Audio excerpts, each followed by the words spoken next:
Hello students, कल हमने cell of immunity में मैक्रोफेजेस के बारे में पढ़ लिया था और आज हम दूसरे प्रकार की सेल्स के बारे में पढ़ेंगे जो हैं लसीकाणु या लिम्फोसाइट्स। श्वेत रक्ताणुओं में इनकी मात्रा 20 से 30% होती है। ये अकणिकीय और ग्रैनुलर कोशिका द्रव्य रखती हैं। इनके माप में भिन्नता के आधार पर इन्हें बी व टी कोशिकाओं में विभक्त करते हैं। इनका उद्गम भी भिन्न होता है। सामान्य रक्त में कुल रक्त की लगभग 85% टी लसीकाणु होती हैं। तो हम पहले लेंगे बी लसीकाणु और बी लिम्फोसाइट्स। बी कोशिकाएं या बी लसीकाणु अस्थि मज्जा में पूर्ववर्ती कोशिकाओं से बनती हैं। पक्षियों में ये फैब्रिसियस के आशय और ब्रूसा और फैब्रिसियस में बनती हैं। मनुष्य के भ्रूण में ये यकृत व पीतक थैले में बनती हैं। अस्थि मज्जा आंत्र के अपेंडिक्स भाग व टॉन्सिल्स में भी इनका निर्माण होता है। इनका विभेदन होने के उपरांत ये प्रतिजन और एंटीजन के प्रति अभिक्रिया करती हैं और प्रतिरक्षिकाएं और एंटीबॉडीज़ बनाती हैं। ये विशिष्ट प्लाज्मा कोशिकाओं में विभेदित होकर भारी मात्रा में प्रतिरक्षिकाएं बनाती हैं।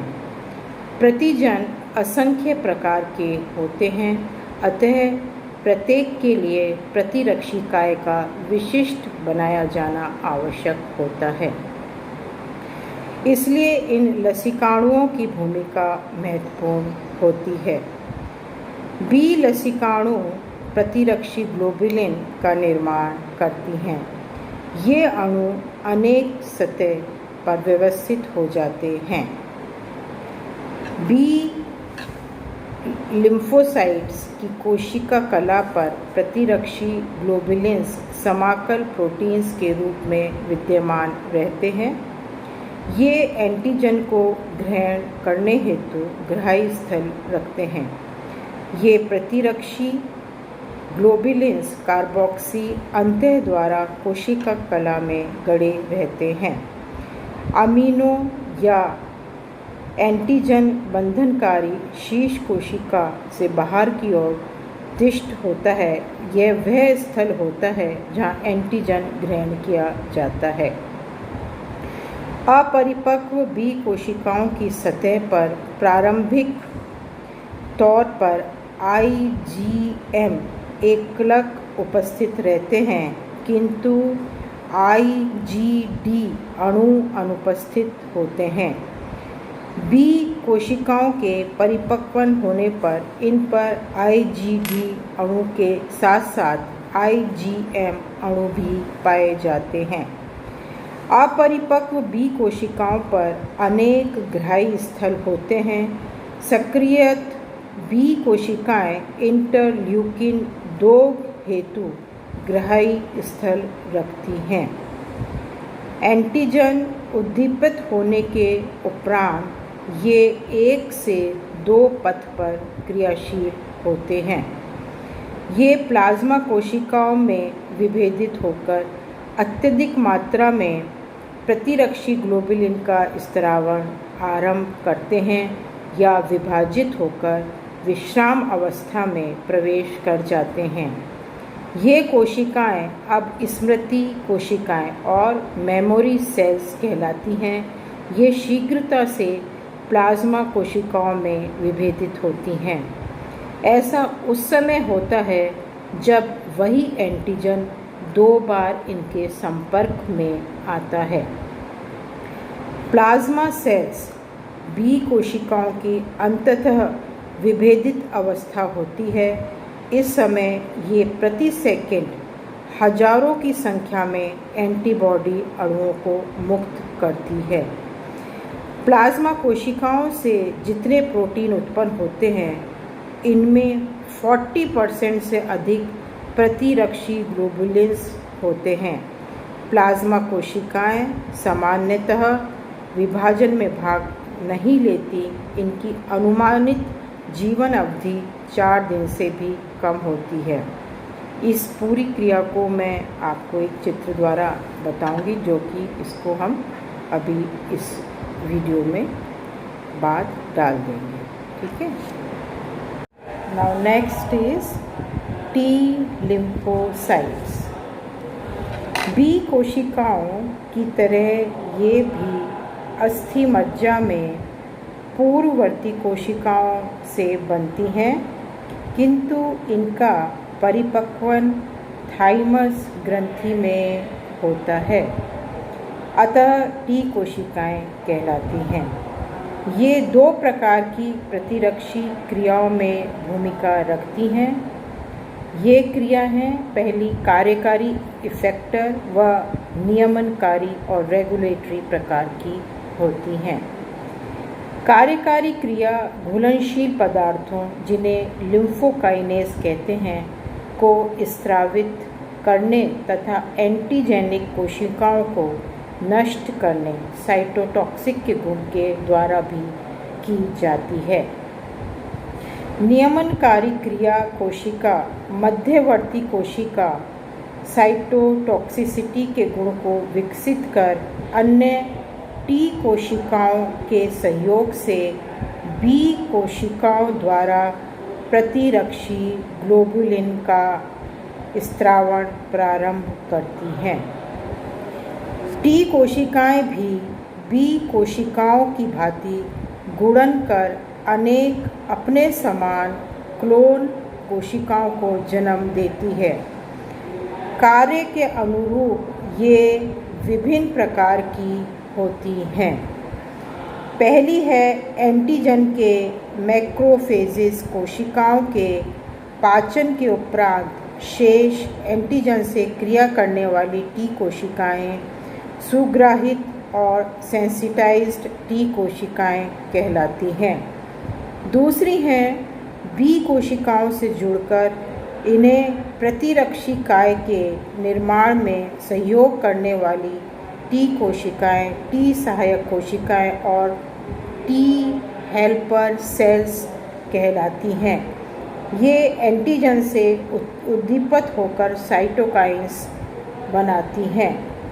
नेक्स्ट है थर्ड प्रकार की, कुछ टी कोशिकाएं किन्हीं प्रतिरक्षी अनुक्रियाओं का अवरोध करती हैं।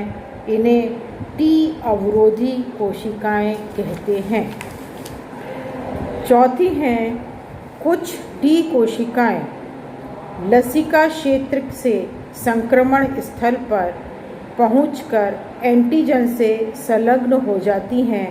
ये कोशिकाएं विष का स्रावण कर संक्रमणकारी तत्वों को नष्ट करती हैं। इन्हें टी मारक कोशिकाएं और टी किलर सेल्स भी कहते हैं।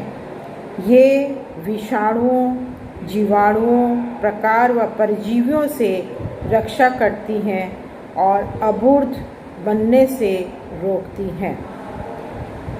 टी कोशिकाओं की सतह पर भी बी कोशिकाओं की भांति सतही चिह्नक सरफेस मार्कर पाए जाते हैं। इन चिह्नकों में एक को समूहक पद और क्लस्टर डेजिग्नेशन CD कहते हैं। ये CD ऐसे सतही संकुल होते हैं जो ग्राही के साथ बंधन बनाने में सहयोग करते हैं। जैसे जैसे टी कोशिकाएं परिपक्व होती हैं, उन पर CD संकुलन बढ़ने लगते हैं।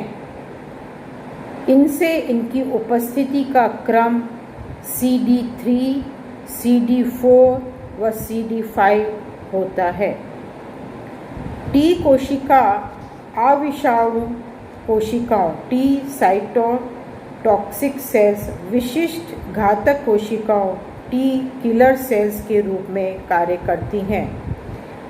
अवरोधी कोशिकाएं प्रतिरक्षी क्रियाओं में अवरोध उत्पन्न करती हैं। टी कोशिकाएं थाइमस में रहकर स्वयं के वृहत हिस्टो कॉम्पिटिबिलिटी जटिल और कॉम्प्लेक्स MHC जीन उत्पादों को पहचान कर एंटीजन के विरुद्ध कार्य करती हैं। टी कोशिकाओं पर एंटीजन ग्राही स्थल पाए जाते हैं। टी कोशिका ग्राही 2 श्रृंखलाओं से बना होता है। ये 40 से 50,000 डाल्टन अणुभार की होती है, जो डाइसल्फाइड बंधन से जुड़ी रहती है। ये श्रृंखलाएं अल्फा व बीटा श्रृंखलाएं कहलाती हैं। टी कोशिकाओं पर एंटीजन अभिज्ञान स्थल भी पाए जाते हैं। ये विशिष्ट जीन्स द्वारा अल्फा व बीटा श्रृंखलाओं द्वारा कोडित होते हैं। इसके अलावा नल सेल्स भी होती हैं। अब हम देखेंगे नल सेल्स। ये भी लिम्फॉइड ऊतक से विकसित कोशिकाएं होती हैं। इनकी प्लाज्मा झिल्ली पर टी व बी कोशिकाओं की भांति विशिष्ट रासायनिक अणु उपस्थित होते हैं, किंतु विशिष्ट एंटीजन ग्राही नहीं पाए जाते हैं। इनमें प्रतिरक्षी विशिष्टता व स्मृति के गुण भी नहीं पाए जाते हैं। ये मारक कोशिकाओं के रूप में कार्य करती हैं। ये अबुर्द कोशिकाओं से रक्षा करती हैं। इनकी कमी से मनुष्य में लिम्फोमा रोग होने की संभावना बढ़ जाती है।